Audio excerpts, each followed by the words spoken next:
Muy buenas tardes, Susana. Gracias por acompañarnos hoy día. No, muchas gracias a ti, Catalina. Susana, comencemos con este tema que es tan importante, ¿cierto? Y me gustaría comenzar preguntándote cuáles son los problemas de salud mental más frecuentes que toca ver en niños y si se han acrecentado o han aumentado con la pandemia. Sí, sí, mira, no cabe duda que los cuadros de salud mental han ido aumentando en el tiempo, ¿ya? Generalmente lo más predominante son los cuadros ansiosos, ¿ya? Y de ahí la siguen los cuadros del ánimo, como los trastornos depresivos, ¿cierto? Y la verdad es que, claro, la pandemia ha traído un impacto importante, sobre todo en la presencia, un aumento de los cuadros ansiosos, por esto mismo de la incertidumbre, los cambios, esto mismo de que de un momento los niños tenían que estar en clase, después online, volver presencial, ¿cierto? Entonces, claro, la pandemia, y de hecho han habido últimas investigaciones que han reforzado que sobre todo en los niños más pequeños se ha visto un impacto, por ejemplo, en mayor reactividad emocional, que hay mayores conductas disruptivas, y ya a medida que va avanzando, post pandemia se han observado conductas más depresivas, ansiosas.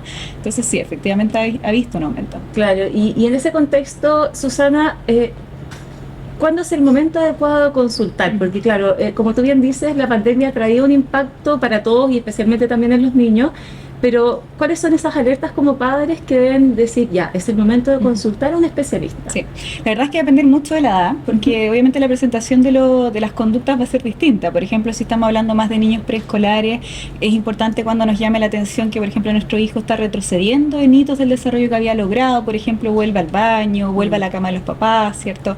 Lo vemos más reactivo emocionalmente, o sea que hay cambios de humor importantes, se enoja con facilidad, se frustra con facilidad, y eso está interfiriendo en su funcionamiento, ¿cierto? Que eso interfiere en la relación con sus compañeritos, con los padres, y ya pensando más en la etapa escolar, ahí es súper importante identificar cuando nuestro hijo, por ejemplo, se está aislando, está teniendo sentimientos de incapacidad, y ya en los adolescentes yo te diría que algo importante como padre es estar atentos cuando se empieza a aislar, pero por sobre todo su espacio social, porque generalmente los adolescentes lo que buscan es interactuar con sus pares, ahí generalmente se da un espacio de pertenencia, pero cuando se empiezan a aislar del espacio social, cuando dejan sus intereses que habitualmente empiezan a realizar, es importante ahí prestar atención.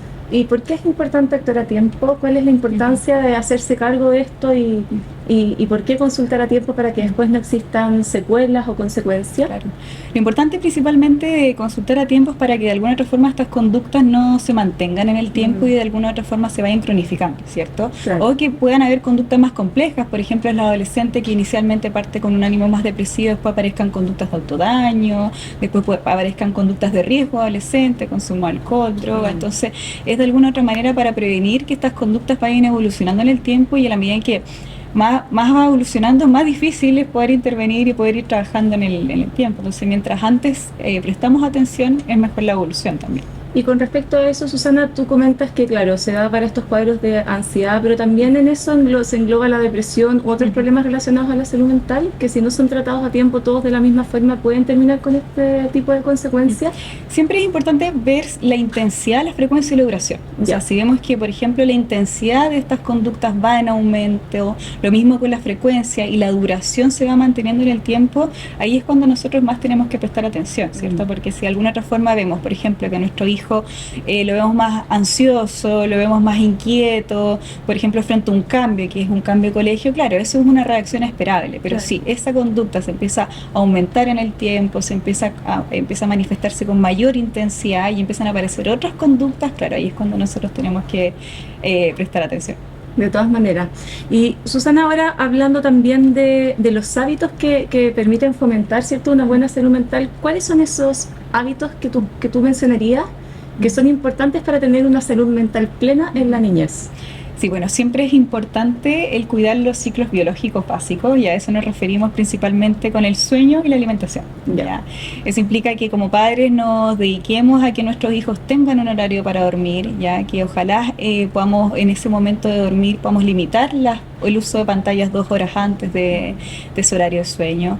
Lo mismo también con los horarios de alimentación, que ojalá nuestro hijo tenga un horario de alimentación donde tengamos las comidas principales y que eso sea similar a cómo se va a dar el contexto del colegio como en vacaciones, que no los descuidemos en esos contextos, sobre todo ahora que nuestros niños también están de vacaciones. Claro. Y a eso también es importante sumar otros hábitos como también espacios de ocio personal, ¿cierto? De que los niños puedan tener un espacio de hobbies, de actividades extraprogramáticas, junto con también espacios de vinculación con el grupo de pares y familia. Claro. Y en todo toda esta información que tú señalas con respecto a hábitos que fomenten una buena salud mental o una salud mental plena, mencionaste el uso de pantallas, ¿cierto? Que es tan importante, sobre todo en estos tiempos donde hay una exposición alta de los niños y adolescentes en pantalla. Entonces, en ese contexto, me gustaría que nos detuviéramos un segundo en ese tema sobre un uso adecuado de pantallas y también en redes sociales en los niños. ¿Cuáles son los cuidados que se deben tener con respecto a ese tema? Sí, bueno, no cabe duda que el tema de las pantallas ya es un espacio importante para los niños, definitivamente un espacio también para sociabilizar, para aprender ciertas habilidades, pero siempre y cuando, obviamente, como padres nosotros limitemos el uso de estas pantallas, ya, porque obviamente su uso excesivo puede traer consecuencias, y para eso, por ejemplo, es importante tener horarios donde vamos a hacer uso de estas pantallas, ya. A esos horarios nos referimos también de que no sean cercanos a dormir, porque vamos a tener un cerebro muy alerta, muy activo y que va a dificultar el proceso de dormir. Para eso también poder limitar el uso en términos de tiempo, ya, y a eso nos referimos que ojalá los niños menores de 7 años que no sea un uso mayor a los 40 minutos, por ejemplo, máximo 1 hora, ya. Y ya quizás desde los 7 años en adelante, más adolescencia, quizás podemos llegar a 1 hora, 1 hora y media diaria, ¿cierto? Pero lo más importante, además de eso, es también que nosotros como padres tengamos un cuidado el contenido al cual están accediendo nuestros hijos, porque efectivamente se ven inmersos a distintos estímulos, contenidos. Entonces, para eso uno siempre sugiere para los padres que puedan hacer uso, por ejemplo, de los controles parentales. En el caso de adolescentes, por ejemplo, poder involucrarnos un poco más cuáles son las aplicaciones en las cuales bajan, cuál es el contenido al cual acceden, generar un espacio de conversación sobre el uso de las redes sociales, porque efectivamente se pueden encontrar frente a estímulos que para su capacidad cerebral y para su hito o edad no puede dificultar obviamente su procesamiento. Claro, y eso señalarías que pudiese ser también una de las grandes dificultades, porque claro, está el uso de pantalla, ¿cierto? Pero por otro lado tenemos el uso de juegos donde pueden pasar horas jugando y el tiempo se les pasa volando, y también tenemos todo esto de redes sociales como TikTok. Entonces es difícil también, me imagino, como poder controlarlo de buena manera. Porque finalmente es algo con lo que se exponen día a día, diariamente. Sí, y además les va a pasar a los papás que no solo va a ser con el hijo, el amigo, entonces va a haber también una presión social de ese adolescente, de ese niño, utilizar tal juego, tal plataforma. Entonces, claro, ahí uno lo que muchas veces también le sugiere a los padres es que nosotros tener ese espacio de confianza con nuestro hijo para preguntarle, a ver, muéstrame qué es lo que estás viendo, de qué se trata, inclusive a veces poder jugar con ellos para poder ver cuál es el mundo en el cual se están involucrando, y además de tener esa conversación más crítica, sobre todo con los adolescentes, ya, para poder evaluar si ese contenido que yo estoy viendo, estoy recibiendo, es un contenido que me suma, me resta, que me ayuda a qué es lo que yo quiero lograr, ¿cierto? O sea, sobre todo con los adolescentes, aprovechando que es un pensamiento mucho más crítico, llevarlos a la reflexión desde la pregunta, ya, lo que estás viendo ahí, ¿es necesario? ¿Te aporta? Ya, te ayuda a poder en el fondo sociabilizar de la manera que tú quieres sociabilizar, porque lo que pasa con las redes sociales o con las pantallas es que también generan un efecto adictivo, porque de alguna u otra forma en nuestro cerebro también se van liberando neurotransmisores relacionados con el placer, y en la medida en que no hay un límite de su uso, claro, el cerebro va necesitando más, porque eso me genera placer. Entonces por eso es importante el control externo de los padres con los horarios, con las reflexiones, con la estructura de cuándo va a ser el momento, y ojalá, como bien les mencionaba, como evitar los momentos de uso de las pantallas durante las semanas, en las tardes, noches, porque obviamente va a dificultar y va a desordenar todos los hábitos que nosotros necesitamos relacionados con el sueño, con la alimentación y todo lo demás. Claro, y también esas mismas recomendaciones que entregan es importante seguirlas ahora que están de vacaciones los niños, ¿cierto? También es importante obviamente fomentar espacios donde puedan jugar, pero también mantener ciertas estructuras, ¿no? Sí, de todas maneras, o sea, los niños de alguna otra forma, sobre todo los más pequeñitos, de una manera que van integrando sus ambientes por medio de las rutinas. Entonces, lo que pasa muchas veces con las vacaciones es que a veces se desordenan un poco esas rutinas, pero es súper importante tenerlas porque de alguna otra forma eso también a los niños le da una sensación de seguridad. Entonces, mantener esas rutinas y al mismo tiempo, sobre todo ahora aprovechando que estamos de vacaciones, yo creo que también hacer un uso positivo de las plataformas, porque también en las plataformas de alguna otra forma uno puede facilitar ahí otras habilidades, como habilidades, no sé, sociales, uno puede vincularse, sobre todo los juegos online, los niños también pueden vincularse con otros, o sea, pueden reforzarse también ciertas habilidades en la medida en que lo utilizamos de una manera saludable. Claro que sí. Y en ese contexto también, Susana, me gustaría preguntarte si estas redes sociales de las que hemos estado hablando, como TikTok, Instagram, etcétera, influyen también en los problemas de salud mental. ¿Se ve, por ejemplo, en los pacientes que tengan problemas con respecto al excesivo uso de todas estas plataformas? Sí, mira, yo te diría que especialmente en la adolescencia, como es una etapa de mayor vulnerabilidad emocional, de cambio físico, de mayores necesidades vinculares con su grupo de pares, aparece mucho el tema de la pertenencia, el de sentirse parte del grupo de pares.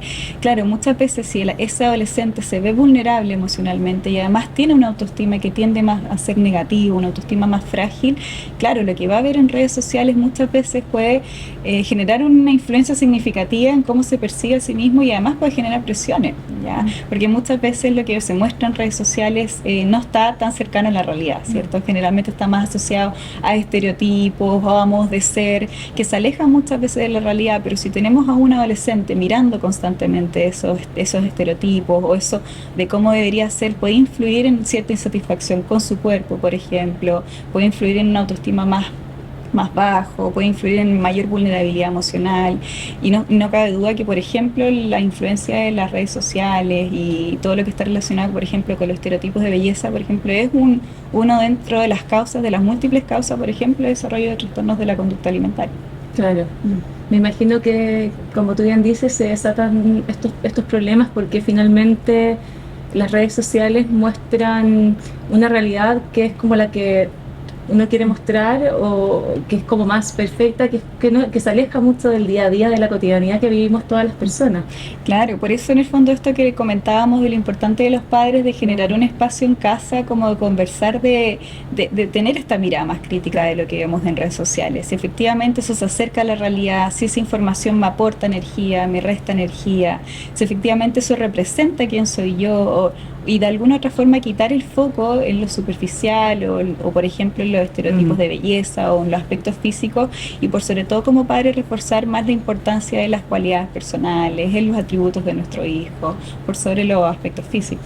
Y eso que acabas de comentar es súper importante, Susana, con respecto al generar espacios de diálogo, de conversación, de finalmente que los padres se den esas instancias con sus hijos para poder saber lo que realmente les pasa, porque muchas veces ocurre que quizá el día a día no permite como tener de una manera quizá más constante estos diálogos que son tan importantes y que finalmente permiten conocer mejor lo que está pasando o poder también, como tú dijiste hace un ratito, ¿cierto? El poder saber lo que están viendo en redes sociales, eso es súper interesante. Sí, sobre todo a veces con los adolescentes se hace un poco más difícil porque ellos también necesitan como su autonomía, su independencia, ¿cierto? Pasan más en la habitación, pero esos pequeños momentos que podemos tener de conexión, como por ejemplo los momentos de comida o los fines de semana, donde podamos buscar alguna actividad familiar en donde todos estemos involucrados, ojalá sin celulares y que como padres también demos el ejemplo, ¿cierto?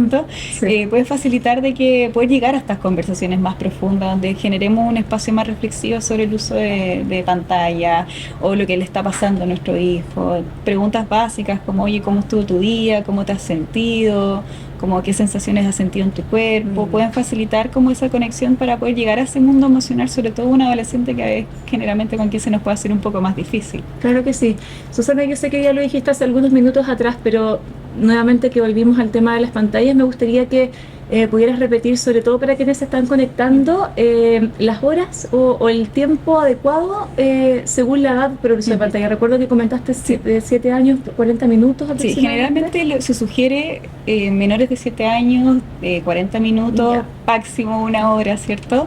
Y uno lo que siempre sugiere idealmente es que se atrase lo máximo que pueda el uso de las pantallas, ¿ya? O sea, ojalá en niños preescolares, pensando 2, 3 años, evitar también el uso de las pantallas como un fin regulatorio, y los niños mayores de 7 años entrando ya más también a etapa preadolescente, adolescente, idealmente que sea 1 hora, 1 hora y media máximo diaria, ¿ya? Y eso también se suma a que no se utilice las pantallas ojalá 2 horas antes de dormir, o sea que el tope máximo de uso de pantalla sea hasta las 6, 7 de la tarde no más. Ya. Eso es como el tope máximo de horas. Yeah. Perfecto. Susana, y para ir cerrando esta conversación, me gustaría que nos comentaras como las recomendaciones generales que nos permitan tener a nuestros niños con una salud mental plena. Sí, bueno, nuestros hijos son muy sensibles por sobre todo a las emociones de los padres, entonces te diría que para que nuestros niños y adolescentes tengan una salud mental plena también es importante el rol de los padres, padres que de alguna otra forma también tengan sus espacios de autocuidado, tengan sus espacios también de poder tener sus espacios de ocio, cosa de poder gestionar nuestras emociones internas y que nuestro hijo en el fondo no se enfrenta a emociones por parte del adulto que puedan ser angustiantes para ellos, pero por sobre todo, como bien mencionaba, el rol de los padres acá es importante para esa salud mental plena, padres atentos, padres disponibles, padres alertas, si vemos algo que nos llama la atención en nuestro hijo y que eso de alguna u otra forma está interfiriendo en su funcionamiento, poder tener espacios de conversación, las rutinas siempre van a ser básicas, pero de alguna u otra forma también tener esa flexibilidad en las rutinas, pero por sobre todo para una salud mental plena es importante espacios de conexión, ya espacio de conexión familia, espacio de conexión con grupo de pares, rutinas establecidas y padres disponibles emocionalmente para poder contener a nuestros hijos enfrente a las distintas dificultades que se puedan presentar. Perfecto, Susana, muchas gracias por darte el espacio hoy día con nosotros para poder hablar de este interesante tema. No, muchas gracias. Muchas gracias. Y también, bueno, como siempre, les damos las gracias a todos quienes se conectaron y les recuerdo que este video va a estar alojado en nuestro Instagram y también en nuestro canal de YouTube, así que lo pueden revisar y ver las veces que quieran. Como siempre, los dejamos invitados a un próximo capítulo de nuestro live. Ya les vamos a estar informando a través de nuestras redes sociales, así que ahí estén atentos. Muchas gracias por acompañarnos hoy día y que tengan una buena tarde.